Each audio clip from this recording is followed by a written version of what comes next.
Muy buenas noches, ¿cómo están? Una vez más, les doy una calurosa bienvenida a este jueves temático aquí en Pablo y sus mundos.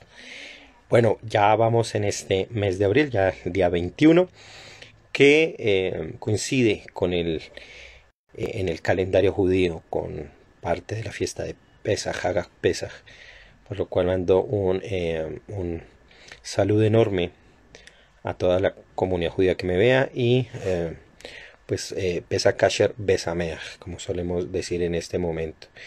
Y hoy voy a hablar precisamente de un tema muy importante no solo en términos de lo personal, sino también del valor ético que significa para mí y para muchas personas hablar de el personaje, el protagonista de esta ocasión. Y sobre todo por todo los aportes, los principios y los conceptos inherentes a la historia que se tejió en torno a él a lo largo no solamente del texto fundamental que nos cuenta y nos narra parte de su vida, sino también y sobre todo a lo largo de muchísimas generaciones de personas que se han alimentado a lo largo y ancho del mundo de sus principios, de sus ideas, que también por supuesto han sido tergiversadas, malogradas, olvidadas, y podríamos decir que también por supuesto han funcionado de manera operativa para fines tal vez no muy no muy adecuados para los principios que estaban allí.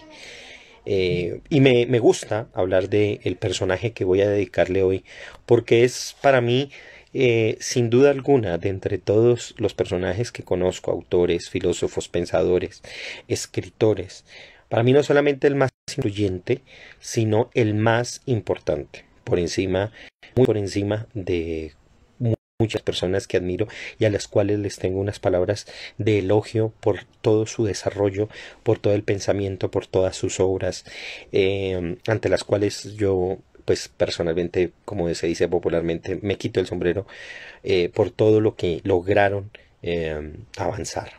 Mujeres y hombres que desarrollaron muchísimo la ciencia, que desarrollaron los principios éticos, personas que le dieron un gran avance a la humanidad en el saber, en el conocimiento, en la filosofía, en fin, en una cantidad de cosas. Pero el personaje del que voy a hablar hoy es a la persona que más admiro, porque es todo eso que nombré y va muchísimo más allá. ¿Y por qué lo admiro tanto? Pues ese contenido precisamente es el que voy a hablar en esta noche, que espero que a todos les guste y que por supuesto también debo decir todo esto que voy a hablar, en parte de lo que voy a hablar hoy se fundamenta en un documento, en un texto que desarrollé, que escribí ahí hace un tiempo y que es parte del texto o del título de esta noche. El ensayo se llama simplemente Moisés Moshe, así le llamamos en hebreo, o el hombre que no fue Dios. Y ya voy a explicar por qué, las razones para este título y de qué se trata. Bueno, con este preámbulo y antes de hacer una introducción voy a darles un saludo enorme a todas las personas que van llegando y que ya vi que me están mandando saludos, a Julián, un saludo, a Hechi que está aquí también, a Liz, que también un saludo enorme, creo que nos habíamos saludado esta tarde. A Nelly también un saludo enorme, que también te vi primera llegar aquí. Noraima también un saludo muy grande y espero que este tema de hoy sea de su agrado. Bueno, como anticipo también de lo que va a venir la próxima semana antes de proseguir con el tema, les recuerdo que voy a hablar de algo que aquí en Colombia nos interesa mucho y que también a quienes no son de Colombia también les puede llamar mucho la atención porque sin duda alguna es parte del panorama político de lo que está ocurriendo en la región. Entonces, ¿de qué voy a hablar? De las propuestas de los candidatos de nuestro país, porque ya se vienen las elecciones. Y aquí no soy ajeno un poco a los problemas. Quisiera, por algunas cosas que comentaré en ese día, no dedicarle tanto a la política. Tengo bueno, o más bien que a la política, al partidismo y a las elecciones. Pero hay una suerte de mi parte, una suerte digamos, de necesidad de hablar de lo que está también aconteciendo para que no nos olvidemos también de que estamos aquí, pertenecemos a un mundo en el que estas condiciones existen. Y por supuesto también que sirva como una forma de dar o dar una información acerca de este tipo de eventos. Bueno, luego de estos saludos, luego de comentar el último tema que nos falta, pues vamos entonces a continuar hablando de este tema de hoy. Y un saludo a Luis, que acaba de llegar también y que estaba muy pendiente del tema. Bueno, ¿por qué me ha interesado tanto? No solo por el hecho de ser judío, sino también en términos de lo intelectual, de lo filosófico, de lo espiritual. Siempre me ha entregado tanto Moshe Rabbeinu, que quizás es, como todos lo sabemos, el personaje más importante para el judaísmo, pero no por ello el central. Y eso se debe a muchos motivos que ya iré explicando. Pero es sin duda el más importante. Y para algunas personas puede ser esto contradictorio, pero ya veremos cómo esto se puede ir entendiendo. Para mí, digamos que su obra, su vida, siempre me ha parecido un enigma. Su forma particular de ser. Y de la manera que él fue en esa comprensión que él tuvo auténticamente sobre el auténtico ser, y cómo él de manera particular fue deviniendo en la historia del pueblo de Israel, y a la vez mantuvo un vínculo entre lo humano y lo divino. Me parece que es una cosa ejemplar, y que ha hecho que para mí, digamos, de muchas maneras sea uno, como lo anuncié al principio, el personaje para mí más interesante de todos los que yo conozco. Moisés el egipcio, Moisés el pastor de Madián, Moisés el rey de los etíopes, Moisés el amigo de Dios, Moisés el pastor de Israel, Moisés que fue legislador, fue escritor, que también fue perseguido, que fue el extranjero, que fue la persona que pasó por una cantidad de procesos que han hecho que sean un anticipo, no solamente de lo que el pueblo de Israel ha pasado en sí mismo en toda su historia, sino, y mucho más importante en términos de que es lo más general que abarca, es también un anticipo de muchas vidas humanas que han tenido que pasar y sufrir. ¿Cuántas mamás no han tenido que dejar y abandonar a sus hijos, como en algún momento lo tuvo que hacer la mamá de Moshe Rabbeinu, de Moisés, nuestro maestro? ¿Cuántas veces no hay personas que han tenido que salir al exilio por diferentes motivos? ¿Cuántas personas en un arranque de protección o de ira no han tenido que matar a otras personas? Sea o no justificado, pero han tenido que entrar en una, digamos, en un debate moral frente a este hecho. ¿Cuántas personas no han sido perseguidas y han sido criminalizadas a lo largo de la historia, justa o injustamente?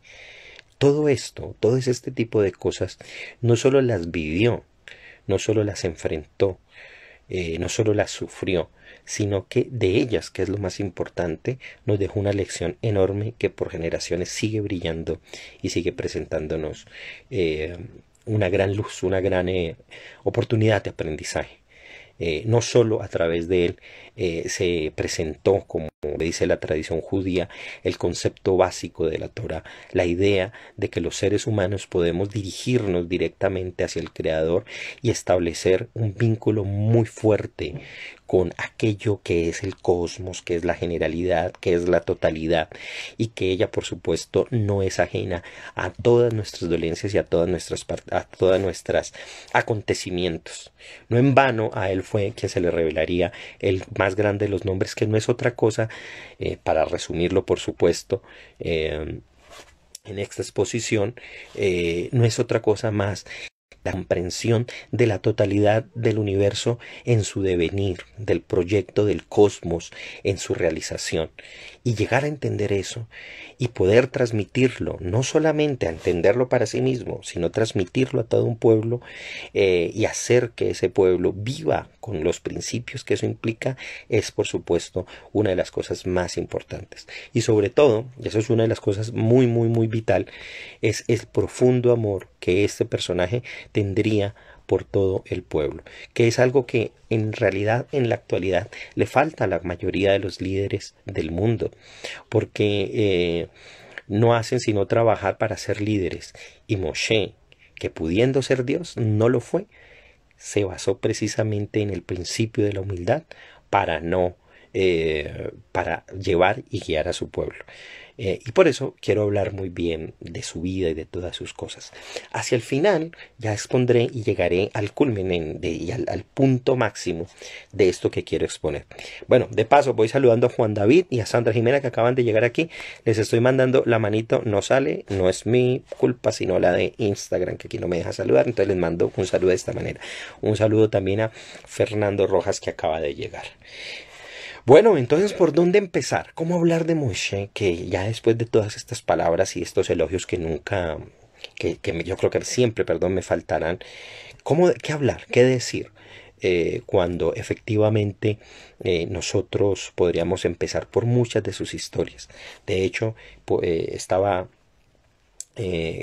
había como en medio de estos a los contactos les había puesto algunas imágenes de algunas representaciones que se daban en el Renacimiento sobre pinturas de Moisés, donde se veía a Moisés de niño, de bebé, en uno de los quizás cuadros más representados de la vida de él, pisando la corona del faraón, siendo él un niño.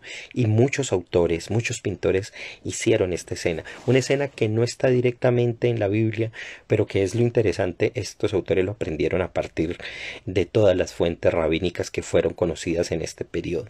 Y esta idea de un bebé, de un Moisés pisando la corona del faraón, que no olvidamos era la potencia de ese entonces, el gran imperio, el representante de un gran imperio, es quizás un mensaje muy fuerte que nosotros, las personas que somos coherentes con el mundo, que queremos entender el universo de una manera amplia y no mezquina, debemos tener en cuenta para relacionarnos con los poderes de facto, los poderes del momento. Y esta idea de Moisés como un niño que está por encima de la realeza, pero no solo por encima, sino que además controla ese poder y lo tiene bajo sus pies, es una idea que no solamente lo representa, pues que está gráficamente presentado por todos estos autores, sino que transmite una idea poderosa y un mensaje muy, muy importante que nosotros los seres humanos tenemos que tener en cuenta para no olvidar el papel que tenemos que tener a la hora de generar nuestra propia emancipación. En ese sentido, y eso es lo que quiero decir, toda la vida de Moisés es una oda a la liberación, una oda a la libertad, una oda a la potencialidad humana desarrollada en su plenitud. Y por eso, a pesar de sus errores, que eso es lo más interesante, de eso aprenderemos muchísimo, porque también veremos sus errores, de los cuales el Talmud nos comenta. El Talmud, les recuerdo para aquellos que no saben, es la obra que interpreta o da la mecánica de interpretación de la Torah oral y de la Torah escrita, entonces, es decir, del Pentateuco. Todo lo que se expone en su vida es un desarrollo para mí que cada vez que lo leo, que cada vez, cosa que se hace año a año en las lecturas semanales que se hacen tanto en las sinagogas como en las casas judías, de leer pasajes de la Torah cada Shabbat y en la semana, cada vez que recreo esa historia encuentro y veo el potencial humano desarrollado a plenitud. Y por eso, cuando uno contrasta un personaje como Moshe frente a los líderes mundiales, pues no hay forma de comparación. Y uno cada vez se vuelve, por supuesto, más exigente. Un saludo a Anita Ana Costa, que siempre ha sido por acá, que ha estado varias veces de invitada, a Juan, a Javier, que acaba de entrar también, a María Muñoz, a Jesús Elías, también un saludo. Bienvenidos una vez más aquí a los jueves temáticos. Entonces, ¿por dónde empezar para hablar de Moisés? Bueno, yo quiero contar algunos detalles muy, muy interesantes que tal vez no conozcan las personas, pero que han sido, digamos, voy a empezar con unos detalles curiosos antes de empezar, de continuar con la vida y sobre todo de saber por dónde nos vamos a a ir a la hora de hablar de este gran personaje y del personaje más importante para mí, por lo menos en términos intelectuales, espirituales y de otra índole. Pero sobre todo para que veamos las dos líneas, una por supuesto histórica o de los estudios históricos que se han hecho a él, que comprende a todos las fuentes externas a la Torá, me refiero al Humash, a los 5 libros de Moisés, que comprende eso, y por supuesto lo que dice internamente la Torá. Pero yo quisiera dar algunos datos interesantes, o por lo menos interesantes para mí, que han sido parte de la cultura humana y que incluso han tenido repercusión en las representaciones artísticas, en el pensamiento, en los imaginarios que las personas tienen. Un dato interesante y que yo no sé qué tanto conozcan algunos, pero por ejemplo a Moisés se lo ha representado en las muchas obras. Miguel Ángel, por ejemplo, es uno de ellos. Lo han representado como con una suerte de cuernitos.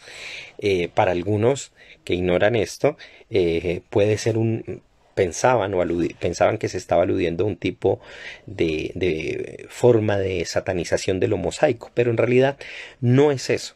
En realidad se debe a una mala traducción que se hizo de la palabra kerem, y más bien de la expresión kerem or, que es un término que utiliza la Torá en el libro de los Números para referirse a algo que le pasó a Moisés. ¿Y qué fue lo que le pasó? Que luego de haber visto la presencia divina en toda su plenitud, o al menos en la que él alcanzó a percibir, Moisés quedó, dice el texto, literalmente quedó con el rostro luminoso y que de él emanaban rayos de luz. Esta palabra Kerem Or fue mal entendida y traducida como cuernos, y por eso los editores, o más bien los escultores, basándose en las tradiciones y en las traducciones, por supuesto hicieron a Moisés de esa manera. De este modo, pues se quedó, y muchas personas tal vez ignorando esto, pues pensaban o se imaginaban que todo esto tenía que ver con el hecho de una suerte de satanización de lo judío. Otro elemento interesante y que a veces la gente no sabe es que en la tradición judía le atribuye a Moisés no solo el nombre de Moshe, sino 10 nombres más. Y esto es muy diciente porque eso es una forma de decir que él alcanzó diferentes estados de comprensión y diferentes estados. Un nombre en el judaísmo no es simplemente una forma de llamar a alguien, sino es un acto de realización del espíritu de esa persona. Y la tradición nos habla de 10 nombres. ¿Cuáles son esos 10 nombres? No me voy a poner a explicarlos todos, pero para que tengamos algunas ideas, ¿no? Uno de ellos es que se le llama Yered, que significa el que desciende, porque él fue el que descendió con la Torá. Otro lo llama Avigdor, que quiere decir el maestro de la cerca, ya que él puso un cerco de protección para el pueblo de Israel. También se le llama el Heber, el compañero, el conector o el amigo, debido a que la Torá dice que él habló con Dios como un amigo habla con otro amigo, como un compañero, como tuvo tanta cercanía, y por eso se le llama también Heber. A él se le conoce como Abisojo o padre de los videntes, ya que él es el que dirige y él es el líder de todos los profetas y videntes del pueblo de Israel. Se le conoce también como Yecutiel, es decir, la esperanza divina, pues tanto su madre como todo el pueblo de Israel estaban esperando que a través de un individuo llegara esa esperanza que los iba a liberar. También se le conoce como Abi Sanoach, es decir, maestro del rechazo, porque él supo, por supuesto, rechazar todos los honores y todas las cosas que se le habían ofrecido. Se le conoce también, el séptimo de los nombres es el de Tobía, que significa la bondad, porque a través de él un gran esplendor, un gran rayo de bondad llegó al mundo. Otro de los nombres comunes que se le llama Shemaya ben Netanel, que quiere decir el que escucha, el que ha escuchado el divino. Y Ben Eviatar, el hijo del perdón, porque él consiguió el perdón para el pueblo de Israel luego de uno de los episodios más trágicos y repetidos tal vez en la literatura religiosa, como es la adoración del becerro de oro.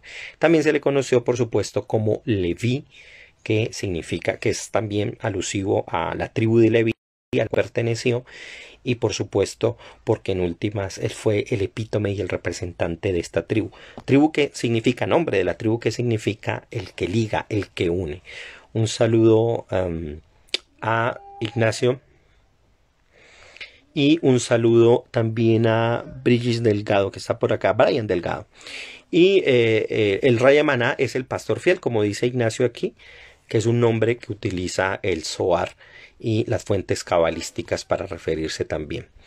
Pero ya sería más como un título. Los nombres que tradicionalmente aparecen en mucha de la literatura judía y que por supuesto recoge toda la tradición oral que a lo largo de los siglos ha pasado por el pueblo de Israel, le adjudican estos 10 nombres, que por supuesto para aquellos que les gusta la cábala tiene que ver con las 10 sefirot, o las 10 grandes fuerzas que ordenan el mundo.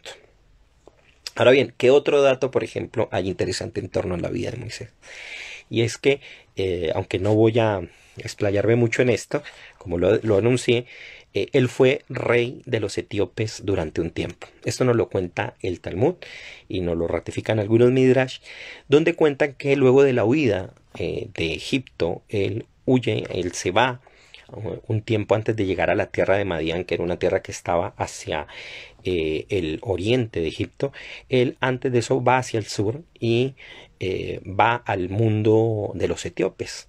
No se olviden, y esto dejo una aclaración, que una aclaración de matiz geográfico: para los egipcios, ir hacia Etiopía es ir hacia arriba, por decirlo de algún modo. Así como nosotros pensamos el norte y lo dirigimos hacia arriba, en el planeta eso no tiene ningún sentido, o sea, geográficamente es una posición netamente política. En esa época los egipcios, cuando hablaban del Alto Egipto, estaban hablando del sur, y el Bajo Egipto era el norte. Entonces él va más allá del Alto Egipto y llega al mundo de los reinos etíopes, y por muchos años combatió a los egipcios, liderando a un ejército de etíopes y combatiéndolo contra ellos, hasta que él ya deja de ser rey de los etíopes y es donde se dirige a la montaña, a las montañas más bien, y a los lugares donde va a encontrarse con un personaje muy importante en la vida de él, que se llama Yetro, pero quien por supuesto fue el padre de alguien que es muchísimo más importante para él, y es por supuesto de su futura esposa. Acerca de ellas pues ya hablaré, tanto de ella como de las 3 personajes femeninos tan importantes en la vida de él, como fueron su madre, sus 2 madres, su hermana, bueno, 4, y Séfora, su esposa. Sí, él fue, como dice aquí Henshin, que alguien había mencionado que él era rey de Etiopía. Eso lo comenta el Talmud. Bueno, entonces esos datos nos dejan entender algo, ¿no? Y es que hay muchas cosas que, digamos, no se conoce popularmente porque hacen parte de la tradición del pueblo de Israel y no están explícitamente en la narrativa de la Torá, en lo que se encuentra literalmente. Esto es debido a que, de acuerdo a los sabios de la Torá, solo quedan escritas o se consignan por escritos aquellas cosas que pueden pertenecer a la totalidad de las personas, y se guardan aquellas que son más específicas y que sirven para momentos muy puntuales y no para todo el mundo. Esto es interesante entenderlo porque entonces uno, para partir a entender una vida de él, hay que verlo desde muchos ángulos. Por supuesto está el de la misma Torá, que tiene 2 elementos importantes: lo escrito y lo oral, de los cuales la escritura es simplemente un desarrollo muy preciso y digamos muy enfatizado en algunos elementos, mientras que la oralidad es el aspecto más grande y más importante de algún modo, porque es el que nos ayuda a dar a entender completamente todo el panorama, y allí está consignado muchos elementos de la vida de él. Pero en términos de la academia, en términos de la historia, hay que partir hay que ver a este personaje ya como un personaje histórico y comenzar a verlo desde otras perspectivas, no solamente por supuesto la que nos dice la misma Torá, sino comenzar a relacionarlo con otros elementos, los elementos del contexto histórico, de los cuales voy a partir precisamente a contar algunas cosas rápidas porque son muchísimas y no son lo central en este caso, y no por desestimar ni por irme hacia este lado, sino que en realidad aunque uno sepa mucha información, en que uno mencione libros y nombres y autores, en realidad esta es la parte más árida que es interesante tal vez para un especialista en esta materia, pero que en últimas no nos deja con el sabor de aquellos elementos trascendentales que permiten ver en el personaje el desarrollo y la actividad de alguien que se esforzó y presentó todo ese potencial humano como yo lo he dicho al principio. Entonces, ¿qué podemos decir básicamente en términos de esa primera línea de orden básica, en términos académicos? ¿Qué podemos decir? El consenso académico, básicamente en términos de la crítica, de la alta crítica bíblica, es que tanto el personaje de Moisés como los hechos que ocurrieron en el Éxodo son básicamente míticos. Cuando decimos míticos en el ambiente académico, no estamos diciendo que sean literalmente mentiras, por favor. Eso que quede bastante claro. La mítica no es una mentira.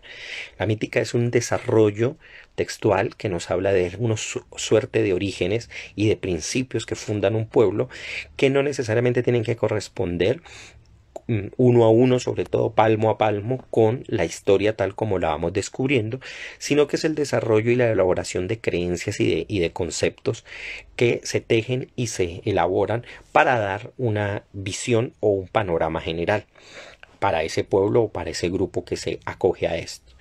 Sin embargo, eso quiere decir que no, desde el ambiente académico, no se puede decir que se ha digamos, comprobado, como algunos apologistas quisieran simplemente tomar y decir lo que está sucediendo en el Éxodo. Eso es importante aclararlo, ¿no? Científicamente no hay unas pruebas al menos totales y plenas de eso. Se han encontrado cosas que dan a entender, por supuesto, que los acontecimientos pueden haber ocurrido, es decir, hay un contexto creíble, pero no necesariamente que han ocurrido. Eso es una diferencia importante. Entonces, en ese sentido, es que lleva a muchos a aceptar que hay un núcleo histórico detrás de esa narrativa. Entonces, eso es importante aclararlo para que tengamos en cuenta que detrás de todas las historias que hay en el Éxodo, en realidad no hay una intención precisamente como nosotros la tenemos en el día de hoy de transmitir una historia, sino de transmitir un conjunto de reglas y pensamientos básicos que nos permitan hacer una determinada cosa, que en este caso es el culto o la adoración a Dios tal como lo presenta Moisés. Que entre otras cosas es lo que hace Moisés es precisamente no iniciar con el monoteísmo como algunas personas creen, sino ponerlo en su punto más alto y expresivo, de tal manera que sea la guía para muchos pueblos de entonces y por supuesto en principio para el pueblo de Israel.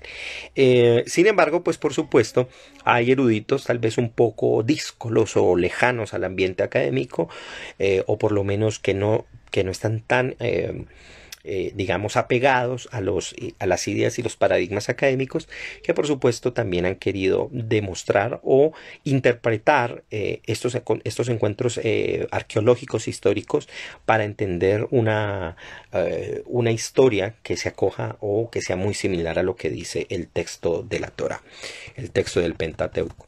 Entonces eso ha llevado por supuesto también a buscar referencias extrabíblicas de Moisés, y que se han encontrado en autores como Flavio Josefo, en Filón de Alejandría, en Hecateo de Abdera, en Alejandro Pólistor, en Manetón, en Apión, en Queremón de Alejandría, que son autores que efectivamente mencionan el hecho de que existió el personaje de Moisés y que vivió durante un tiempo y que fue guía de un pueblo que no se, digamos, se asimila a la misma idea que se tiene del pueblo de Israel. Quizás el historiador antiguo más famoso sea Manetón, que fue un sacerdote, un cronista también, egipcio, muy helenizado del siglo III, que nos cuenta una versión paralela del Éxodo, donde efectivamente dice que Moisés era un sacerdote de nombre Osarsef, que no era propiamente judío, sino un egipcio, y que él se rebeló contra el resto de sacerdotes del imperio egipcio y condujo un grupo, así lo llama él, o un ejército de leprosos más bien, y combatió contra el faraón Amenofis. Pero no dice Manetón cuál de los Amenofis fue, hay varios. No se olviden que muchas veces, para los que no sepan, los faraones solían llevar títulos que se traspasaban en términos de dinastías. Dinastías que no corresponden a la idea que tenemos nosotros de necesariamente que su sucesor sea el hijo literalmente, sino simplemente puede ser un general, puede ser un allegado que tomaba ese nombre y continuaba con la misma tradición. Es una dinastía más conceptual que generacional como tal.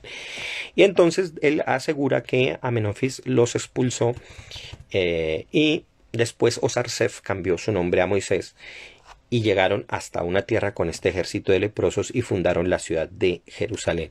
Este relato puede ser muy interesante,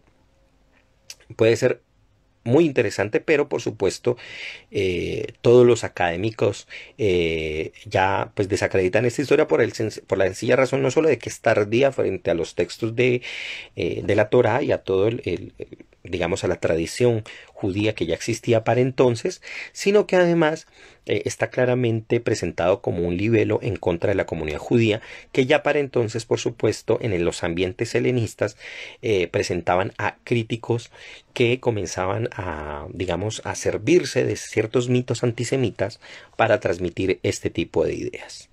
Bueno, voy saludando a Janet, que acaba de llegar. Te estoy mandando la manito así, pero no sale. Un saludo a Kate. No te había visto por acá, o sí, no recuerdo, pero igual un saludo y bienvenida. Dice, comenta aquí Henshin acá es lo siguiente. Entonces el mito no quiere decir que es falso, pero decimos que fue del ámbito académico, pudo haber ocurrido, pero no precisamente como sea literalmente. No, exacto, el mito no es una mentira, el mito es una redacción que se da de una manera especial de una serie de acontecimientos. Los antiguos, por lo general, salvo tal vez desde Heródoto, no tienen la intención de presentar la historia como nosotros la vemos. Ellos presentan pasajes de la vida de las personas y simbolizan estos acontecimientos a partir de los elementos teológicos, culturales, artísticos que tienen en el momento. De hecho, también los literarios. Por eso no en vano el Talmud mismo, haciendo énfasis en cómo se debe interpretar la Torah, hace un aforismo de carácter exegético donde nos dice explícitamente la Torah habla el lenguaje de la gente, la Torah habla el lenguaje humano, o sea, se va a emplear los elementos que se tienen para expresar las ideas que hay. Veamos a ver, hay otros comentarios por aquí. Esa tesis es muy conocida en los estudios realizados en países comunistas, muy política, dice Ignacio. En este relato Moisés da un golpe de estado. Sí, esa es como la versión que se tiene, que por supuesto, ¿por qué pasa al ámbito intelectual? Porque esta, como otra tesis, la popularizaron a principios de los siglos XIX, cuando este tipo de relatos es conocida.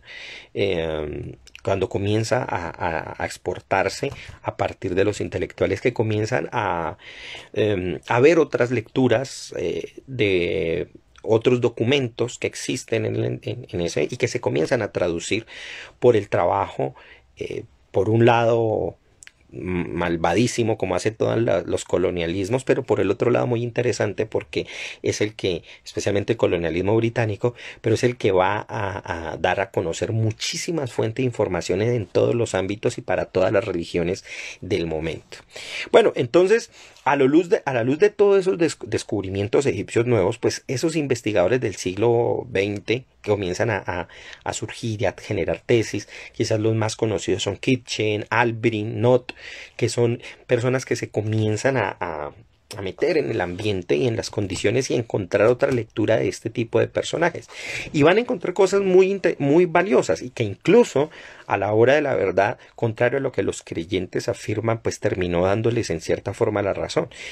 Sobre todo porque una de las cosas más interesantes es que el nombre de Moisés tiene que ver más con el egipcio que con el hebreo. De hecho, los mismos rabinos en midrashim posteriores, o sea, en textos exegéticos del judaísmo, no dudan en reconocer muchos términos y palabras egipcias que originalmente hacen parte de la Torá. El caso de Moisés es interesante porque es un término que va a aparecer de una manera muy repetida en nombres en egipcio, ¿no? Como Tumopsis, que quiere decir el hijo de Tod, o Ramsés, donde es para referirse al hijo de Ra, y básicamente es una palabra que en egipcio se utilizaba para hablar de un hijo. Moses era la forma de hablar de un hijo o un descendiente de algo, pero que por supuesto para la redacción y para el pensamiento hebreo se va a conocer como Moshe, que significa el que es sacado, aquel que sale de algo. Y eso se refiere a un acontecimiento de su vida que supongo ya la mayoría conoce, pero que también comentaré más adelante. El punto es que estos historiadores comienzan a darse cuenta que hay una cantidad de paralelismos entre lo que cuenta la Torá de Moisés y algunos otros digamos, personajes importantes del pasado de las culturas y especialmente de los imperios del entorno. Sobre todo se ve mucho paralelismo, aunque es de otra cultura, lo interesante, o por lo menos de la cultura que se dice que nació Moisés, que es la egipcia, se ven muchos paralelismos con Sargón de Akkad, que es básicamente una leyenda mesopotámica donde se nos narra cómo en el nacimiento de él es llevado también a un río y es protegido en una cesta para que no sea asesinado. Ahora, alguien dirá, bueno, pero eso quiere decir que se copió la historia. No necesariamente, porque en realidad en la vida, en la historia de muchas personas y de muchos pueblos, un acontecimiento como este puede haberse dado de muchísimas maneras y repetidamente. ¿Cuántas personas no les ha tocado huir? ¿A cuántas personas no les ha tocado emigrar? ¿Cuántas personas no han sido perseguidas en el mundo? Muchísimas. Eso no quiere decir que sean copia una de las otras, más bien que ese tipo de acontecimientos pueden volverse a dar. Sobre todo si nos referimos a personas que pertenecían a casas reales, como en el caso de Moisés, que era descendiente de Leví y por el que ya se aseguraba que iba a acontecer, a través de esa familia, iba a acontecer un acto de liberación. Pero bueno, eso lo hablaremos ahora un poco para ver la versión que nos da la Torá. Entonces, ¿qué pasa? En este momento se comienza a examinar toda la historia egipcia y se quiere buscar los vínculos que hay, especialmente en ese periodo, entre los, digamos, encuentros que hay y la relación que tiene esto con el Éxodo. Por supuesto, si nos vamos a ver en un tú a tú entre las posiciones ortodoxas religiosas sobre lo que debe interpretarse esas historias y las versiones de los arqueólogos, en realidad no quedamos como tal en nada, porque hay muchas formas de interpretar eso, ni a favor ni en contra como tal. A pesar de que, por supuesto, hay arqueólogos que sostienen que básicamente estas historias, las historias del Éxodo, son simplemente, digamos, el resultado de una redacción muy posterior y que no corresponden al periodo que dice ser. Esto es lo que se llama la famosa crítica documentaria, que es una crítica que nace en el siglo XIX y en el que de una manera excesivamente quisquillosa se hace se toma el texto de la Torá y comienza a desbaratárselo en todos sus elementos y componentes y atribuirlos a unas fuertes hipotéticas que tristemente, bueno, no tristemente, pero que muchas veces sin aplicarle la misma crítica que ellos dicen tener, ha sido admitida como la forma de entender el origen del Pentateuco, sin asumir otra serie de cosas que pueden darse para la gestación de un documento como estos. Entonces, de eso lleva, por supuesto, a que del lado de los no creyentes, entre comillas ateos, o del lado de la postura crítica, se asuma que simplemente todo esto son una serie de leyendas alteradas que buscaban, por supuesto, legitimar toda una serie de concepciones teológicas religiosas de esa época.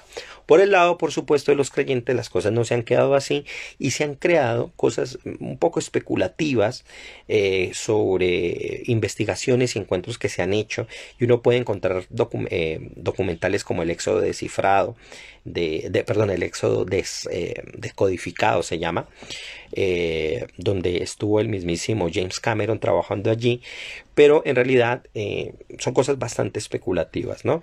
Porque ellos no son claros, hablan hay veces que es el faraón del éxodo, perdón, del faraón de la niñez de Moisés era Amoses I, no hay seguridad de quién sea, y entonces la mayoría de cosas que se dan en este tipo de documentales son bastante especulativas. Por otro lado, hay otro problema, y es un problema de orden no solamente, bueno, que tiene que ver con la historia en sí, pero tiene que ver específicamente con el término de la cronología, y es que cada uno de las fuentes nos da una cronología distinta, no solo del Éxodo, sino también, por supuesto, del nacimiento de Moisés y de todos los personajes que hay en el entorno. Por ejemplo, en el siglo XVI, en el siglo XIX, basándose en las informaciones de Manetón, algunos aseguraban que Moisés había nacido o había vivido y desarrollado su vida alrededor del siglo XVI antes de la era común, mientras que algunos decían que esto había ocurrido en el año 1420 antes de la era común, y tenía que ver y estaba muy relacionado con la incursión y luego la huida de un grupo no se sabe si una tribu o un movimiento como tal o un ejército, pero de los llamados Abiru, que fueron extranjeros que dominaron Egipto durante un tiempo. Luego, otros autores comienzan a ubicar el periodo del Éxodo durante el siglo XIII, o sea, casi 3 siglos después de lo que estábamos hablando, y dicen que el faraón que dominó durante el periodo del Éxodo era Ramsés II, que quizás es el nombre que más se popularizó en la creencia, y sobre todo gracias a la gran película que hizo Cecil B. DeMille, y que es la clásica que pasan la mayoría de veces en las Semanas Santas de la televisión, donde es Ramsés el antagonista de Moisés, mientras que otros dicen que el faraón que había en ese periodo era Seti I, otros que era Merenptah, otros que era Tutmosis. En fin, hay una cantidad de hipótesis y no hay seguridad total. Por otro lado, y esa es una de las hipótesis más difundidas en el siglo XX y hoy totalmente desacreditada, era la idea que llegaron a sostener nada más ni nada menos que Joseph Campbell y antes que él Sigmund Freud, la idea de que, digamos, Moisés había sido un sacerdote del culto de Akenatón y que él se había, digamos, desligado y se había llevado parte de los creyentes. Una vez que el culto que Akenatón promovía, que era el culto al sol, pues tuvieron que ser expulsados. Esta es una de las tesis que se sostiene Freud en Moisés y la religión monoteísta, y que por supuesto pues el día de hoy no tiene mucha credibilidad por varias cosas, porque hay una diferencia radical en el hecho de pensar que por el hecho de que Akenatón haya adorado al sol, eso sea igual al monoteísmo. Una cosa es ser monolátrico, es decir, tener un dios, y otra cosa es ser monoteísta, que yo le llamaría más bien monista, que es el hecho de creer que la realidad y todo lo que hay está contenido en Dios, es Dios, porque es la totalidad de las cosas. No hay otro más que Dios, así lo dice la misma Torá. Ya en Ot Milvado no hay otro sino Él, no hay otra cosa, otra realidad que no sea el creador. Entonces eso es distinto a ser monolátrico, es decir, tener un solo Dios, no importa cuál sea este. Voy saludando a Bastidas, una bienvenida, te estoy mandando el saludo a Bastidas Santi, pero no sale de aquí, a Gómez también que acaba de llegar, y a David, no, sí le salió la manito y le voy dando el saludo. Por acá creo que hay un comentario, saludo también a Natalie Vidal que acaba de llegar. Pregunta Fernando Rojas, ¿fue Egipto el segundo exilio del pueblo hebreo o el primero? Buena pregunta y pregunta difícil de responder.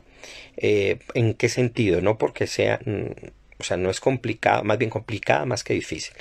El hecho es que los exilios del pueblo de Israel se comienzan a contar desde una visión que tiene Abraham, Avino, y es cuando Dios le explica que él y su descendencia van a tener que vivir subyugados bajo ciertas condiciones. Entonces el exilio ya empieza en el mismo Canaán, porque no es hasta ese momento es una tierra extraña, pero ya como pueblo es el primer exilio. ¿Ya? O sea, la base del pueblo, que son Abraham y sus descendientes, va a vivir como extranjero en la tierra que después se le va a asignar, pero el primer gran exilio efectivamente es de algún modo el que se vive en Egipto.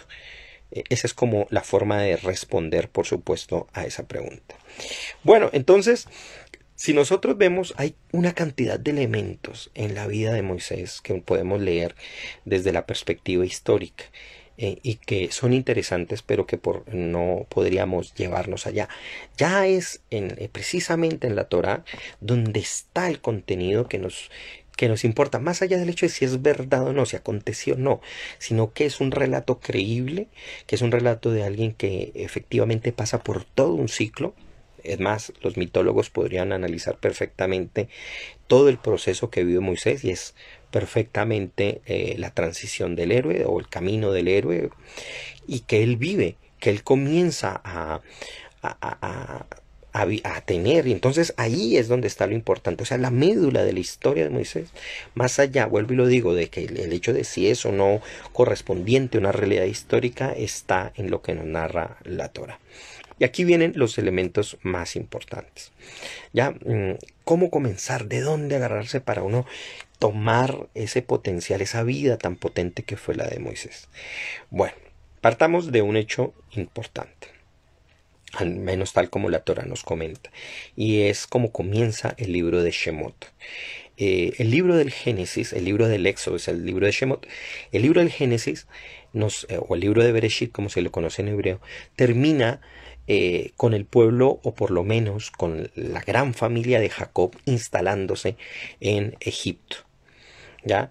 Y para ese entonces se instalan no solamente bajo la calidad de unos recién llegados, sino que comienzan a vivir cerca de la corona a partir del vínculo que Joseph, uno de los grandes personajes, por supuesto también del mundo judío, Joseph o José, se instala y es el vicerregente del faraón de entonces, otro faraón que por supuesto no es mencionado ni en la Biblia ni se puede identificar, lo cual me parece un detalle literario no menor y que algunos pueden pensar que es una falta de determinación de la Biblia en ubicar el personaje, pero no, yo lo he interpretado como un elemento vital, y es que en realidad para el Tanaj, para la Torá, los personajes orgullosos y con ego no son mencionados con nombre propio, sino bajo el título que tanto anhelaron.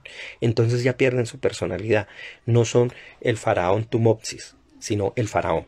Porque él, como cualquier otro faraón, puede ser igual. Da lo mismo. Si es este faraón o el de la siguiente generación, es lo mismo. Son las mismas personas con el mismo grado de ego tan exagerado.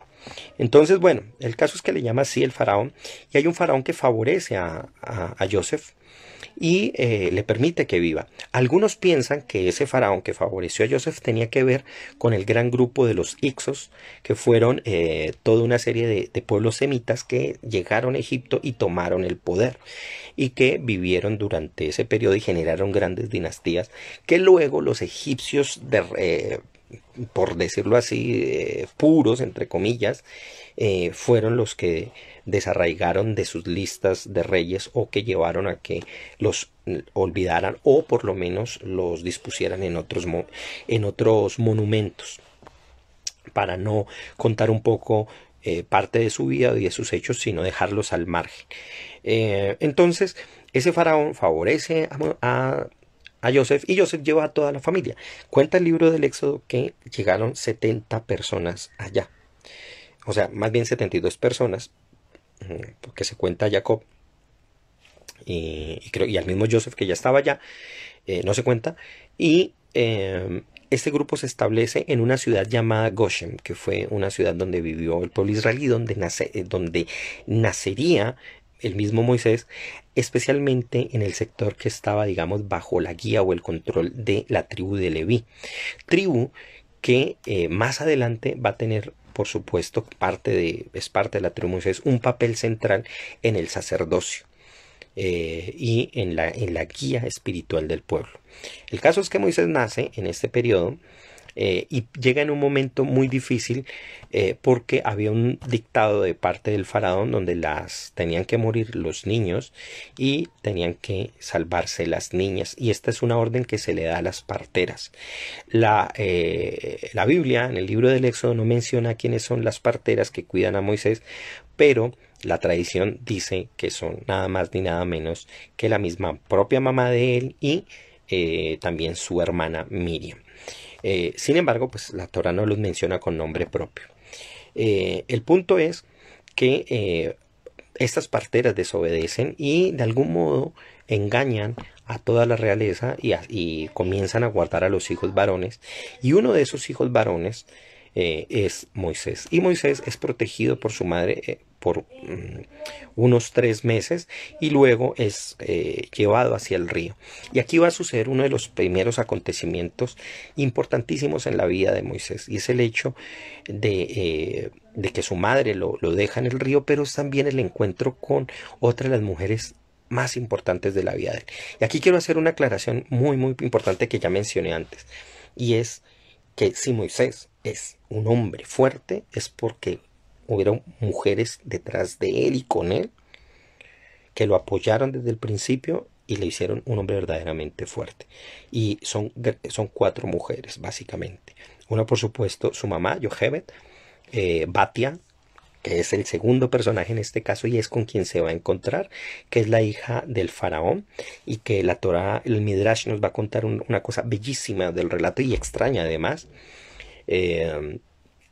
La tercera mujer que podríamos mencionar en este caso y que también va a ser una causa, guía y protección para Moisés es Miriam, su hermana, y por supuesto Zipporá, su esposa. 4 mujeres que sirvieron, que ayudaron, que contribuyeron a la gestación de este monumento de persona como él. Sí, tal como dice Luis acá, el monoteísmo de Noé, Shem y Eber es anterior a todos, exactamente. O sea, el monoteísmo no es algo que inicia con el pueblo de Israel, sino que ya es anterior y es de hecho, yo diría, parte de la conciencia humana y de las tradiciones humanas en general. Bueno, entonces, ¿qué pasa con Batia, la hija con la hija del faraón?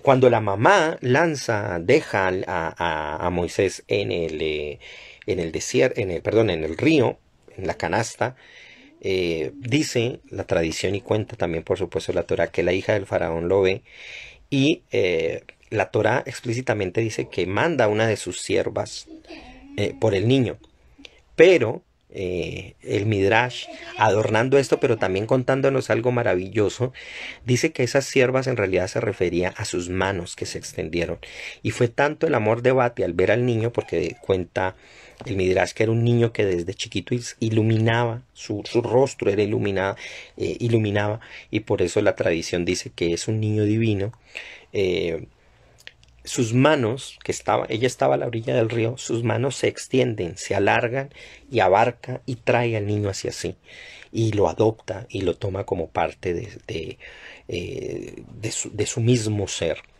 ¿Ya? De su cuidado y de su protección como madre que es. Lo interesante aquí es que aquí se va a configurar algo interesante. Por un lado, su madre hebrea que lo va a proteger porque ella igual, a pesar de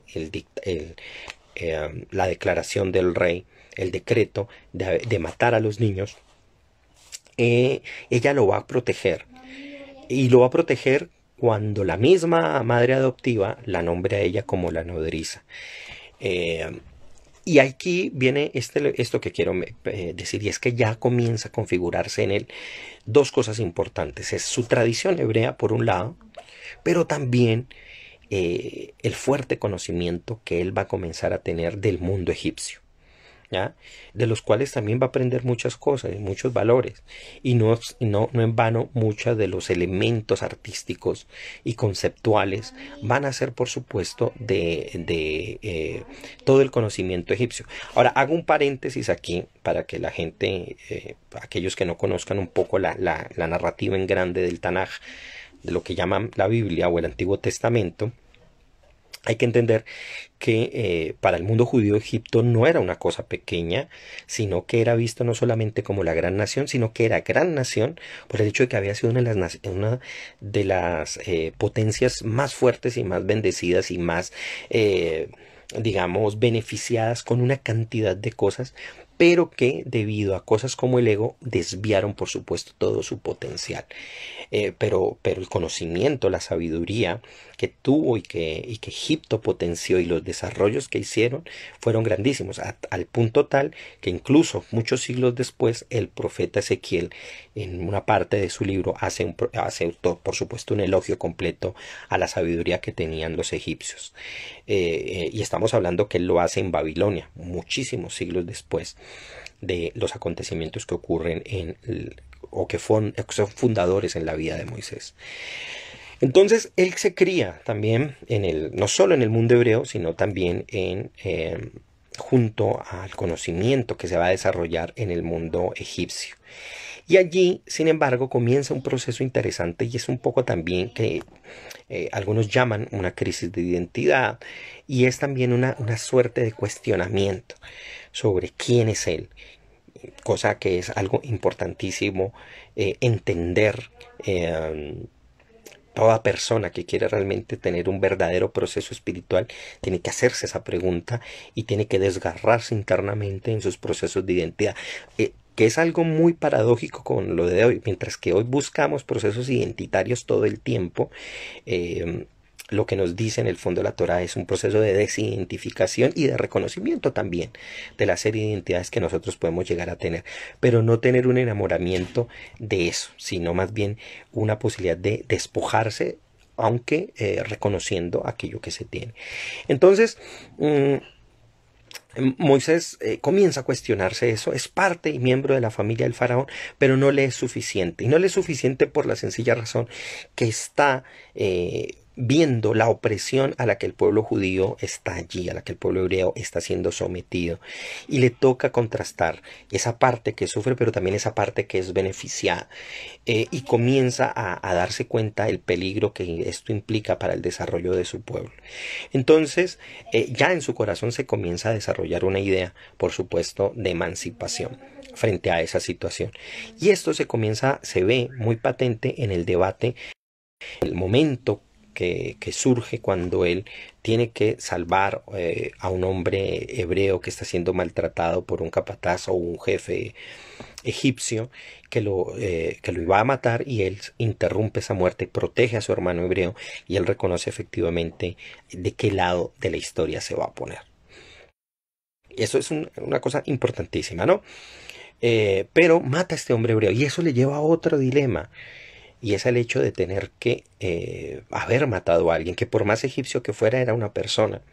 Y esto le va a llevar no solo a cargar persecuciones de parte del faraón, sino también incluso juicio de parte de sus propios hermanos cuando le recuerden que en otra posterior ocasión ha cometido un asesinato. Se va al exilio y en el exilio pues pasan dos cosas importantes. Una de ellas es que no solamente, como nos cuenta el Talmud, va a ser rey de los etíopes, sino que va, pero eso va a ser muy pasajero en la vida de él, sino que además va a llegar luego a una región muy candente y de muchos que ahorita los estudios actuales solo están comenzando a abrir el camino, a entender qué es lo que sucede aquí, y va a llegar a la zona de Madián. Eh, Él va en las tierras de Madián, va a conocer a uno de los, digamos, personajes, como ya lo mencioné, más importantes dentro de su vida, que es Yetro, pero que fue, por supuesto, el padre de otra de sus mujeres importantes, y es Séfora, una mujer que tenía el valor y la valentía de no solamente digamos, ser una mujer fuerte, sino el hecho de poder, digamos, incluso guiar a quien guió. Yo lo diría de esa manera porque sirvió de ejemplo para él en muchas ocasiones. Entonces, ¿qué es lo interesante? Que este es la otra etapa de su vida, donde no solamente va a incluir las tradiciones espirituales hebreas transmitidas desde el periodo de Abraham, que, ojo, eran tradiciones que venían desde una casta antigua de sacerdotes llamada los Kashdim, lo que traducen mal por los caldeos, que por supuesto Abraham purificó o digamos limó de todas esas asperezas mentales que tenía la idolatría de entonces, sumándole al conocimiento egipcio, pero ahora le iba a agregar el elemento de los madianitas. ¿Y quiénes eran los madianitas? Era un pueblo que vivía en las zonas aledañas a Egipto, en península del Sinaí y en otras zonas aledañas a lo que hoy conocemos como Israel, y ellos eran totalmente idólatras. Y eso es algo interesante, pero una idolatría muy distinta a la egipcia, que era organizada y regida bajo un proceso colonialista, un proceso expansionista de un imperio, que contrastaba, por supuesto, con las no intenciones expansionistas del naciente pueblo hebreo. Pero acá era una idolatría distinta, era desorganizada, de muchos dioses, sin una cabeza central que, si bien la tradición reconoce que era Yetro, o sea, que iba a ser el futuro suegro, y él va a vivir allí, va a ser adoptado como hijo suyo, como parte de su familia, y allí es donde va a conocer a Séfora, su mujer. Bueno, vamos a ver, hay un comentario por aquí. Matar a un egipcio, ahí hay un secreto del cielo, y es que matar a un egipcio se refiere matar a un nivel de conciencia de un egipcio, se convierte en un ser más elevado. Matar al egipcio ahí significa que él reconoce que no es ese lado el que va a servir, ¿ya? No es ese el lado al que él va a optar. Hay otra serie de cosas que el Zohar menciona, pero bueno, no están aquí, además, por el momento, ahondar sobre eso. Pero es una forma de simbolizar la muerte interna que él genera sobre ese proceso del que también aprendió. Ahora bien, al ir al mundo madianita, y a ese ambiente, esa cultura que es distinta a la del pueblo egipcio, que es distinta a la del pueblo hebreo, va a aprender también a conocer la situación y la vida de mucha gente que no vivía en estas dos esplendores, ni el espiritual, pero tampoco ni el material que tenían los egipcios, sino en pueblos dispersos, nómadas, con dificultades económicas y que vivían de otras experiencias, especialmente la del pastoreo. Allí en ese lugar va a tener sus dos hijos, a Gershom y a Eliezer, ¿ya? Y allí va a, digamos, a expandir mucho su conciencia a partir de lo más importante que le va a acontecer en términos personales a él. Y es el hecho de que va a tener su primera gran revelación para él divina, de lo que va y que le va a marcar, por supuesto, todo el camino. Además, porque en ese momento se le va a indicar una de las cosas más importantes dentro de lo que se puede conocer como la experiencia del monoteísmo.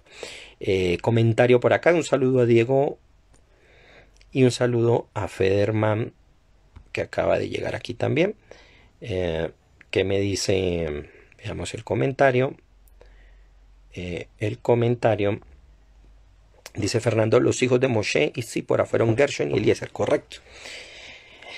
Entonces llega lo que se llama la revelación de la zarza ardiente en el llamado monte Oreb, que la tradición también dice que es el mismo monte Sinaí o cercano ahí. ¿Y qué es lo que ve allí? Ve una zarza que no se consume, una zarza que sigue, arde, arde y arde, y a él le llama mucho la atención hasta que un ángel le dice que en realidad lo que está viendo es una visión divina y que debe, por supuesto, comportarse como tal, y una de las señales es que se quita el calzado. Pero hay una palabra interesante allí, y es que el ángel le dice que debe hacerlo porque ahí donde él está parado es un lugar santo.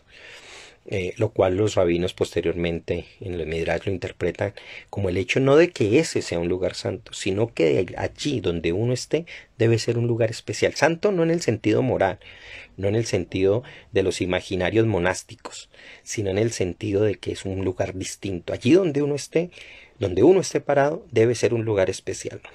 Entonces allí nada más ni nada menos se le presenta a Dios, pero no solamente como un Dios en general, como un Dios abstracto o por lo menos un Dios asociado a la naturaleza en su totalidad, sino que se le presenta en el propio nombre, un nombre de 4 letras que se ha traducido mal como Jehová o como Yahvé.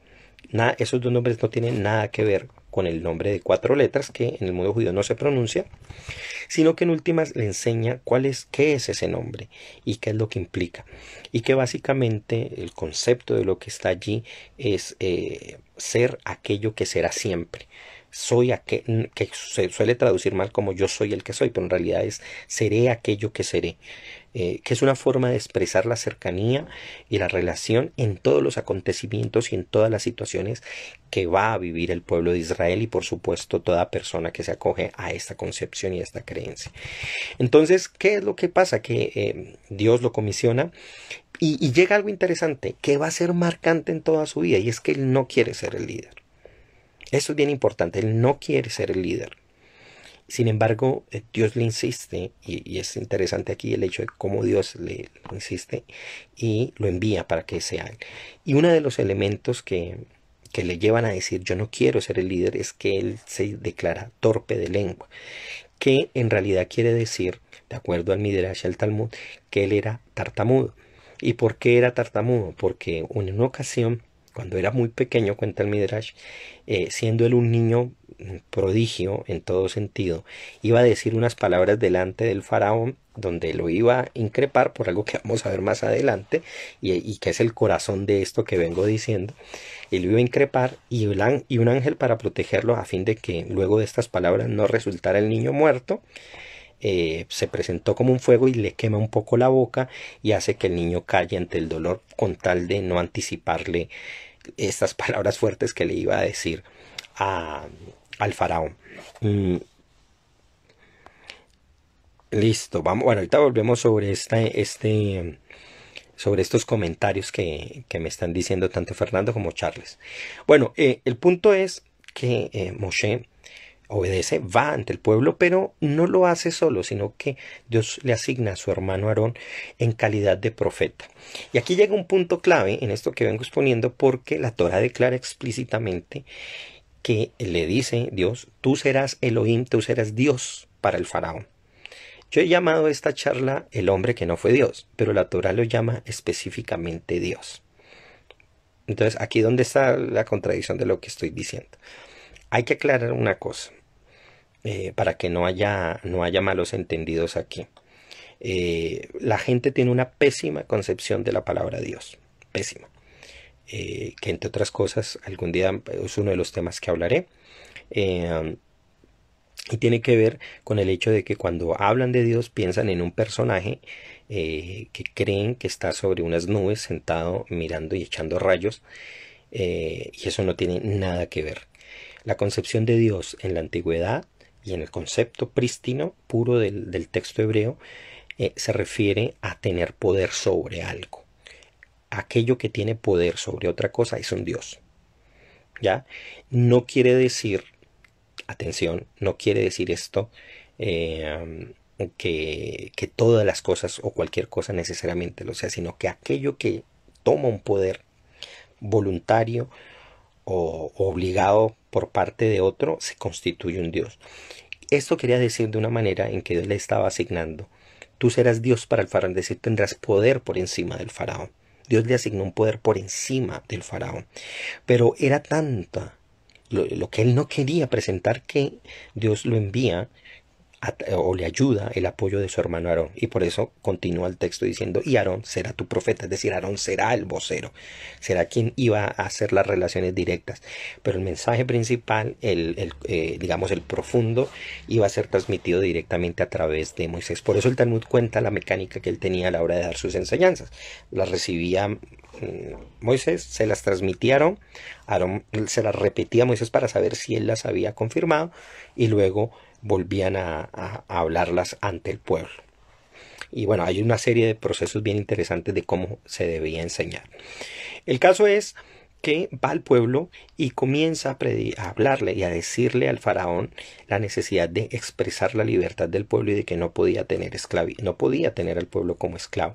Mensaje que, aunque iba específicamente digamos mencionado o referido al pueblo de Israel, en realidad, y como lo veremos más adelante en la historia, no solo apuntaba a la libertad del pueblo de Israel, sino que no tuviera esclavos. Es decir, que la esclavitud tenía que acabarse y no podía ser parte. O sea, no se puede concebir que en el mundo divino el concepto de la esclavitud exista dentro de los procesos de desarrollo humano. Y eso es lo que quería declararle allí Dios. Pero lo tomó con el ejemplo del pueblo. El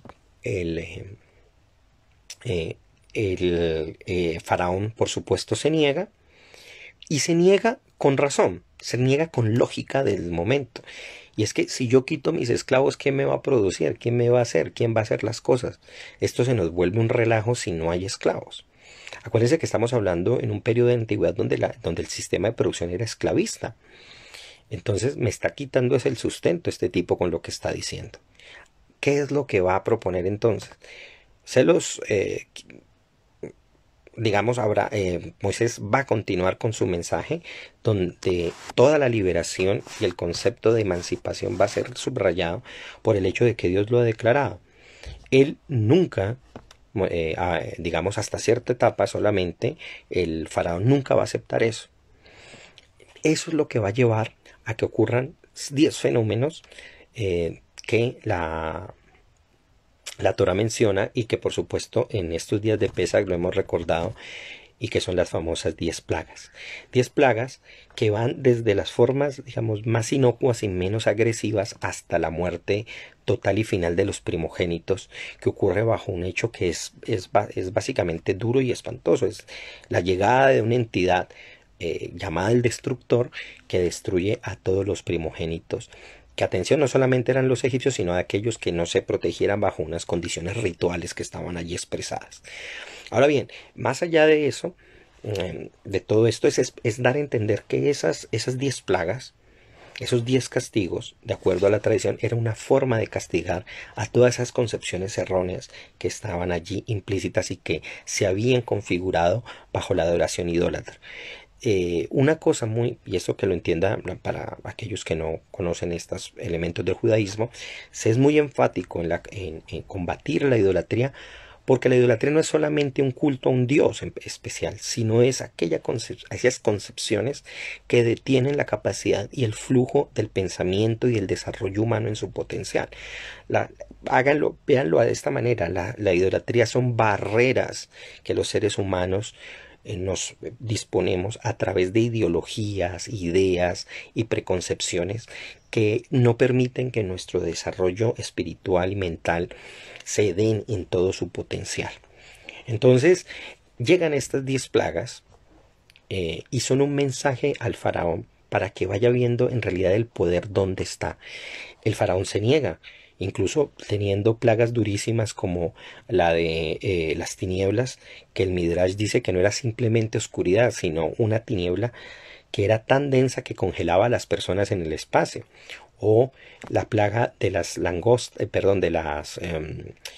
las bestias salvajes, que en la versión más radical de algunos midrash no es solamente animales que atacaban al pueblo egipcio, sino seres de otras dimensiones que destruían a la población y que aparecían de un momento a otro, como las películas de terror. Entonces, llegar al culmen, llegar al proceso de tener que llevar a que murieran los primogénitos era la tapa del asunto, era el extremo. Y solo hasta allí el faraón saca al pueblo. Hay una pregunta muy interesante y muy común a la hora de hablar de este pasaje, y es el hecho de, bueno, pero si Dios era Dios, ¿por qué no sacó al pueblo él solo y se los llevó en una nube? Y es que no se podía hacer así, porque tenía que darse un proceso de aceptación y de liberación de parte de aquel que se concebía como el dueño. Porque mientras tanto ellos estuvieran bajo el proceso de esclavitud, el hacerlo así, arrebatarlo, era como una forma de robo. Entonces, hasta que no llega la palabra del propio faraón que declara el hecho de que deben ser libres, no ocurre el éxodo. Llega el éxodo luego de precisamente el periodo en el que estamos, el tiempo de Pesach, de Pascua, y sale el pueblo de Israel y va a llegar a una de las primeras etapas durante los primeros 3 meses, y es el hecho de acercarse a un lugar donde iba a ocurrir uno de los elementos, una de las historias más importantes para el pueblo de Israel, y es la llegada del pueblo al monte de Sinaí, y el recibimiento, la acogida que el pueblo le va a dar a través de Moisés de la transmisión de la Torá, la llegada de los conceptos claves y las afirmaciones, que no simplemente el hecho de que Dios dé, como si llegue una manito y simplemente dé el libro ya escrito, sino que por el contrario el Talmud nos cuenta que no solamente fue un trabajo personal de Moisés, sino un viaje y un periplo que él tuvo que realizar por una cantidad de cielos para poder llegar a eso, que en últimas,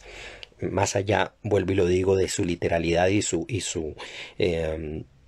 su narrativa, es el hecho de darnos a entender el costo espiritual y conceptual que implica organizar a un pueblo en términos de leyes y de mandatos. Mandatos que, atención, los críticos han dicho y han visto que hay mucho calco y mucha copia en otros pueblos aledaños. Ya antes de la Torá existía el código de Hammurabi, también estaban las leyes de Manu en la India, y uno diría, bueno, pero entonces el hecho de que los dioses dieran leyes ya existía. Claro, el concepto ya existía. De hecho, el mismo Talmud y los Midrash cuentan que Dios, antes de pasar a darle la Torah al pueblo de Israel, pasó por otros pueblos ofreciendo la Torah y diciendo a ver quién la podía recibir. Y supongo que cada uno fue una forma de decir, en términos de la narrativa rabínica, la forma en que estos conceptos y estas ideas ya estaban antecedidas en otros pueblos. Ese no es el problema, el hecho de que hayan leyes similares. Claro que hay leyes similares de otros pueblos, porque vivimos bajo conceptos y sociedades similares y tenemos que organizarnos de maneras tal vez muy disímiles en algún punto, pero en otros parecido, porque las condiciones materiales de existencia estaban allí. Y no había mucha diferencia entre un pueblo y el otro en esos términos. La gran diferencia aquí es que, pregúntense lo siguiente: ¿quién en la actualidad toma un código de Hammurabi y lo pone en un rollo y lo lee todos los Shabbat en sinagogas? ¿Quién toma al código de Manu y lo estudia palabra a palabra y hace disertaciones para entender constantemente? Ninguno. No conozco a alguien que esté leyendo, digamos, los códigos que existían en Canaán en esa época y los lean como parte de la comprensión social y el desarrollo conceptual de su vida personal y espiritual y social. ¿Quién hizo eso? La Torá. La Torá se sigue leyendo, la Torá se sigue ampliando, la Torá se sigue concibiendo a partir de muchos estudios, en muchas sinagogas, de muchas personas. Entonces eso es lo que implica un código, la vida real de un pueblo que se desarrolla a partir de sus ideas, no un documento que se haya escrito hace 3000 años y que quedó simplemente en un museo. Dice por acá Fernando: cuando Moshe se demoró en bajar el monte Sinaí, el pueblo hebreo se acercaron y le dijeron que hiciera dioses para protegerlos, por eso construyeron el becerro de oro. Dice acá también, ¿cómo se interpreta la parte que dice que Dios endureció el corazón del faraón? Bueno, para lo que dice Fernando, sí, así lo menciona, pero hay muchas cosas bien interesantes en eso. Pero miremos que la concepción de los dioses todavía seguía operando en el pueblo durante ese periodo. Y en cuanto a el endurecimiento del corazón del faraón, el endurecimiento del corazón del faraón es una forma de expresar la relación que hay entre lo que se llama el libre albedrío, lo que se popularmente conoce como libre albedrío, y lo que conocemos nosotros como la supervisión, la ashgaha, ¿ya? El hecho de que Dios esté supervisando todo, pero también el hecho de que haya el libre albedrío. Digamos que no se endurece, para resumirlo la respuesta, no se endurece aquello que ya no está endurecido. Es decir, aquello que por sí mismo no hay. Eso es lo que el Zohar, mucho más adelante, dice que aquel que quiere ir por el mal camino, por él se lo lleva, si ese es su deseo. ¿Ya? ¿Eso quiere decir que se apoya el mal? No. Eso quiere decir que el deseo de cada persona, sea bueno, sea malo, puede desarrollarse y hay el potencial para darse en el mundo en que esto se vive. ¿Ya? Que eso es lo que nos hace hacernos pensar por qué existe el mal en el mundo. No existe porque Dios lo permita, existe porque la gente lo quiere. ¿Ya? Aquí no es un problema de Dios, es un problema de la concepción de la gente. No es por qué permite Dios el mal, no, es porque la gente quiere el mal y por qué lo desarrolla, como lo vemos día a día en muchísimas actividades humanas. Entonces no es un problema de Dios, es un problema de la concepción y de la forma en que muchas personas tienen bien eh, el realizarse a través de aquellas obras que son destructivas de nuestra sociedad. Bueno, entonces el pueblo llega a Sinaí, recibe la Torá, y como les decía yo, es un viaje que el Talmud nos cuenta, eh, que el Talmud dice que a Moisés le tocó subir por muchos cielos. Y entre cada uno de estos cielos los ángeles lo increpaban y le decían que no podía ir a recibir la Torah porque era el concepto y la idea con la que Dios había creado y organizado todo el universo. Pero aquí viene una cosa y es un plano interesante, es el plano del debate. Para el pueblo judío el debate es una cosa muy importante y Moisés nos lo muestra clarísimo en esta narrativa del Talmud. ¿Por qué? Porque los ángeles le debaten, le dicen es que tú no puedes llevar la Torah porque mira esa gente tan bárbara, mira esa gente es muy decadente, son personas de un nivel de un nivel muy bajo. Pero el mismo Moisés les llevaba a leer la Torah y les decía, ¿qué dice la Torah? Él le dice, no matarás, ¿ustedes matan? ¿Qué más dice en la Torah? No robarás, ¿ustedes roban ángeles? ¿Qué más dice? No mentirás, ¿ustedes mienten ángeles? Y cada uno de los ángeles, pues por supuesto, negaba que ellos hicieran esto, porque está muy por debajo de su nivel de comportamiento. Entonces dice, precisamente porque dice eso, es para ellos. Este documento es para ellos, porque son ellos los que tienen que elevarse. Ustedes ya están elevados. Ese elemento de debate, pero también de dar asertivamente con lo que se necesita, le encantó a los ángeles. Y cuenta la narrativa que cuando, bueno, va por la Torah, pero cuando desciende al mundo para entregar la Torah, los ángeles de muchos cielos le entregaban dones y conocimientos acerca de las plantas, de las piedras y de todos los elementos del mundo. De esa manera, en términos de las tradiciones humanas, Moisés pasa a convertirse también en un gran chamán, un chamán del conocimiento, y digo chamán en el sentido de aquel intermediario entre lo divino y lo humano, que logra tener un conocimiento amplio de su entorno. Entonces vemos también que Moisés es un chamán y eso es una cosa bellísima, bellísima pues para los que estudiamos todo ese concepto tan bello, y se integra con el universo de su entorno y con las fuerzas que hay allí. Luego de eso, desciende con la Torah y va a ocurrir otra cosa, y así como hay esa historia y ese esplendor, llega un momento, una de las primeras tragedias. Bueno, se me está acabando el tiempo, son las 9:26, no quiero, pero esta historia yo sé que les gusta mucho. Me va a demorar un poquito más, o por lo menos hasta terminar un parte de la vida. Retoma a Moisés la Torah y la va a dar al pueblo, pero cuenta la tradición que esa no es una Torah normal, sino que la piedra en la que estaba escrita sus conceptos principales era totalmente divina, era totalmente una obra espléndida. Pero ¿qué pasaba? Que el pueblo de Israel, mientras tanto, estaba adorando, volvió a sus concepciones idolátricas y dice que estaba adorando a un becerro de oro. En términos de la historia, uno podría decir que simplemente se trataría de el dios Apis, que era un buey, eh, y que estaba siendo adorado. Y me imagino que siguieron las técnicas egipcias para la elaboración de este tipo de ídolos. Pero que más allá de qué tipo de deidad fuera, lo que está ahí de fondo es otra cosa mucho más importante. Y es el hecho de que cuando no se está activo en el conocimiento que nos ayuda a avanzar, es muy fácil caer en aquellas concepciones que nos vuelven a aprisionar. No en vano, por ejemplo, el Pirkei Avot, que es uno de los libros de la ética fundamental del Talmud, dice que aquel que no avanza en sus conocimientos necesariamente retrocede. Entonces, baja Moisés con las tablas y cuenta la narrativa que él las quiebra al ver al pueblo que está haciendo esta adoración idolátrica. La versión normal dice que nosotros, como lo vemos corrientemente, es pensar que Moisés se puso bravo y quebró las tablas de la piedra, de la rabia. Eso es una versión muy tonta. Y entre otras cosas, Moisés tiene muchas historias con el enojo, que es un factor interesante que incluso le llevó a cometer bastantes errores en la vida de él. Pero el punto es que la interpretación corriente dice que él se enojó. Esto no tiene nada que ver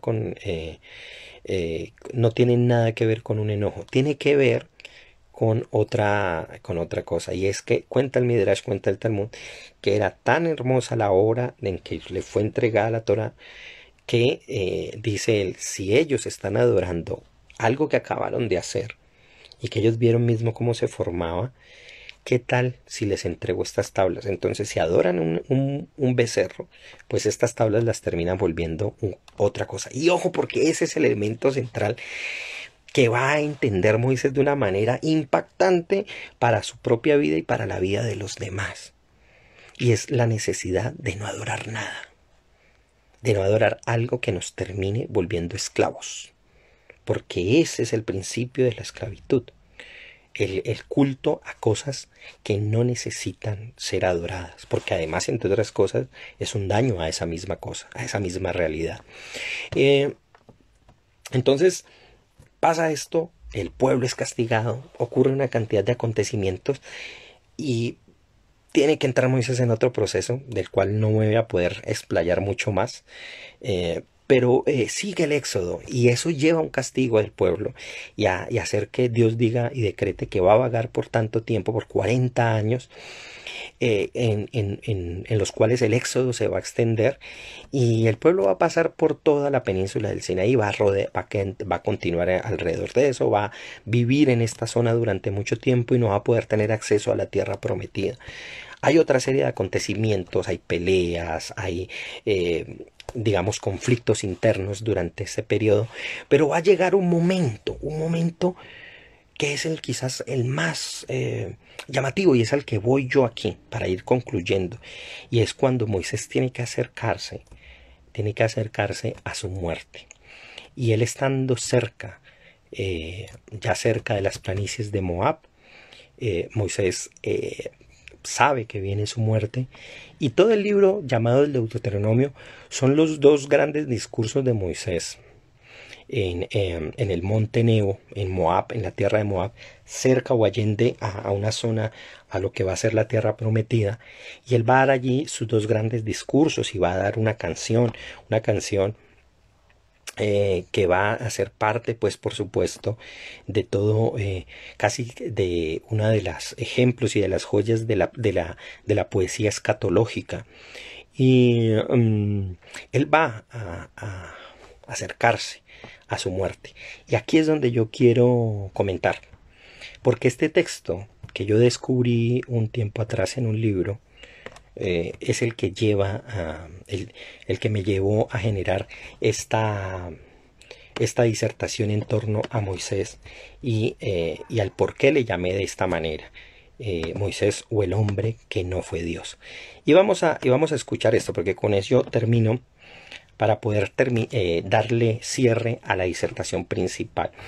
Esto lo tomo de un epígrafe que leí en un libro llamado el Moisés de Freud. Esto lo editó Trota en el año 2014 en español. Ese es un libro de Yosef Haim Yerushalmi y él contiene allí como epígrafe un texto anónimo llamado así La muerte de Moisés, que era parte de la liturgia judía romana. Es decir, los romanis, los judíos que vivían en Roma, tenían este texto que voy a leer yo como parte de sus rezos y de sus historias. Y recoge un midrash, o una versión poética de un midrash. Les recuerdo, para aquellos que no conocen, un midrash es un tipo de texto que explica de muchas maneras los textos bíblicos. Y en esta muerte de Moisés ocurre lo siguiente. Voy a leerlo un poco en extenso, pero aquí está el corazón de todo lo que he venido hablando. Y es esto. Dice la muerte de Moisés, extractos. Moisés suplica a Dios por su vida, antes de morir, por supuesto. Y le dice lo siguiente. Cuando estaba en el vientre de mi madre me hiciste perfecto y me elegiste como portavoz. ¿Por qué entonces he de morir? Le responderá Moisés. Para que no se diga, el hombre de Dios se elevó hasta Dios y se ha vuelto como Dios. Cuando Israel trabajaba con el barro y el mortero, fui depositado en una cesta de mimbre y he cumplido tu palabra. ¿Por qué entonces he de morir? Pregunta Moisés. Para que no se diga, habló con Dios cara a cara, y la piel de su rostro resplandeció y se ha vuelto como Dios. Le dice Moisés, tú llevaste a la hija del tirano al río, la empujaste allí para que mi vida se prolongara. ¿Por qué entonces he de morir? Para que no se diga, se mostró exultante, exaltado, cuando fue enviado al pueblo elegido y lo sacó gozosamente de Egipto y se ha vuelto como Dios. Pasa una cosa, Moisés se despide del pueblo y el texto va concluyendo diciendo así, en palabras de Moisés, este es mi último día, así lo ha ordenado él, el primero y el último. Me reuniré con los míos, con mi hermano Aarón. Pueblo mío, queda en paz. Tal es el curso fatídico, hay que seguir lo alto y lo bajo. ¿Quién ha de vivir y no ha de ver la muerte? Pastor nuestro, ve en paz. Fue enterrado en un valle en Moab, frente a Bet Peor, pero hasta el día de hoy nadie conoce la tumba. Y esta última palabra, esta última frase tomada de la Torá es la que más me resuena, porque dice, pero hasta el día de hoy nadie conoce su tumba. Es decir, y aquí viene lo importante, nadie conoce el límite de Moisés. Nadie sabe en dónde termina la sabiduría por él entregada. Miren lo interesante detrás de todo esto. Y aquí vienen mis preguntas importantes. ¿Qué es lo que yo comprendo de todo ello? Mire, que Moisés, el personaje, es tan valioso en términos literarios, en términos de lo que él representa, porque precisamente un hombre que pudiendo ser Dios, no lo fue. ¿Ya? ¿Y cómo me refiero a eso? ¿Qué es lo que quiero decir con eso? Miren, pensemos en la época en que él vivió. Una época en que los faraones de su época, los líderes religiosos y posteriores del mundo se atribuían la divinidad. Los faraones eran hombres que se apoderaban de los demás, los hacían trabajar para hacerles creer que estaban obrando para el bien de la divinidad misma y se imponían sobre ellos. ¿Cuántos dioses no existían en el pasado? Y todos eran hombres divinizados. Moisés vivió en una época donde él mismo no se divinizó, pudiendo hacerlo. Y eso es una cosa importante. Por eso es que nadie hasta el día de hoy conoce su tumba. Nadie conoce una estatua en el que lo hayan enterrado. ¿Ya? Y nadie puede decir que alrededor de él se ha hecho un innecesario e infame culto, que lo siga. ¿Ya? ¿Por qué? Porque él tenía un vínculo con lo eterno de una manera impecable. Y eso fue lo que le llevó a él servir como un conducto de la divinidad. Por eso mi tesis, en el fondo, una tesis que yo tengo detrás de todo esto es que la Torá misma, el texto de la Torá, es una biografía de Moisés, pero una biografía no explícita, ¿ya? Donde él ni siquiera es el protagonista. Cuando uno hace biografías, el que quiere quedar en el centro siempre es uno. Moisés hizo una biografía donde él está, pero él es, él es simplemente el gran testigo de los acontecimientos de los que están allí. Por eso es un gran personaje. Por eso es una persona que llevó el potencial humano hasta su extremo posible, siendo que aún el mismo Talmud nos cuenta de algunos errores que él cometió. Pero con todo y todo, fue la mejor persona que yo conozco y que uno leyendo dice es impasable. Entonces por eso no se conoce su tumba. Por todo esto que les digo, por supuesto, Moisés para mí es el personaje más importante que yo conozco. Un saludo muy grande, nos vemos la próxima semana para contrastar, paso del cielo a la tierra, contrastando nuestros líderes políticos.